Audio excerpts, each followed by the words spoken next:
योद्धा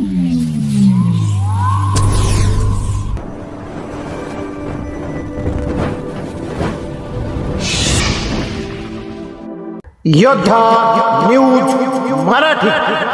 चाकणमध्ये बनावट नोटांच्या रॅकेटचा पर्दाफाश.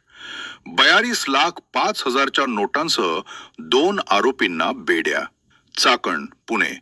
वाहन खरेदी विक्रीच्या बहाण्याने बनावट नोटा देऊन नागरिकांची फसवणूक करणाऱ्या एका सराईत टोळीचा चाकण पोलिसांनी पर्दाफाश केला आहे.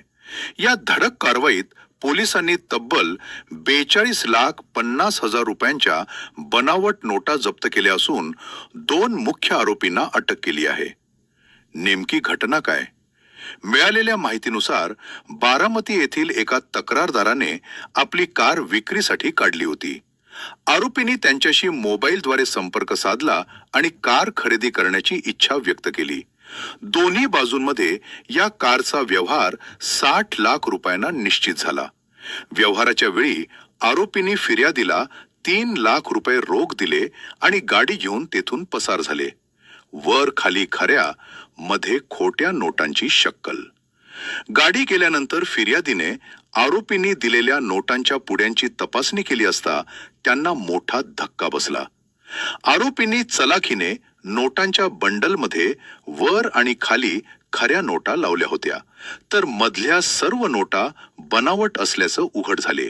आपली फसवणूक झाल्याचं लक्षात येताच फिर्यादीने तातडीने चाकण पोलीस ठाण्यात धाव घेऊन तक्रार नोंदवली. पोलिसांची झडापटीने कारवाई. घटनेचे गांभीर्य ओळखून चाकण पोलिसांनी तांत्रिक तपासाची चक्र फिरवली. मोबाईल लोकेशन आणि सीसीटीव्ही फुटेजच्या आधारे पोलिसांनी अवघ्या काही तासात आरोपींच्या मुसक्या आवळल्या. अटक करण्यात आलेले आरोपी: 1.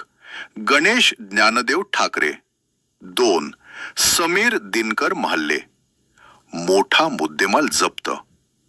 पोलिसांनी केलेल्या या कारवाईत आरोपींकडून खालील मुद्देमाल जप्त करण्यात आला आहे: 42.50 लाख रुपये किमतीच्या बनावट नोटा, फसवणुकीसाठी वापरलेली एक अल्टो कार, एक मोटारसायकल आणि इतर तांत्रिक साहित्य.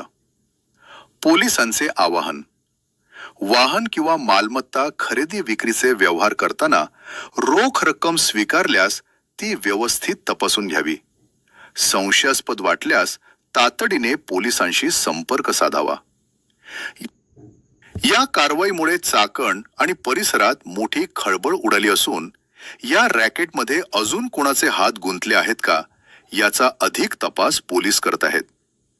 या बातमीचा आढावा घेतलाय आमचे योद्धा न्यूज मराठीचे संपादक नारायण सूर्यवंशी यांनी.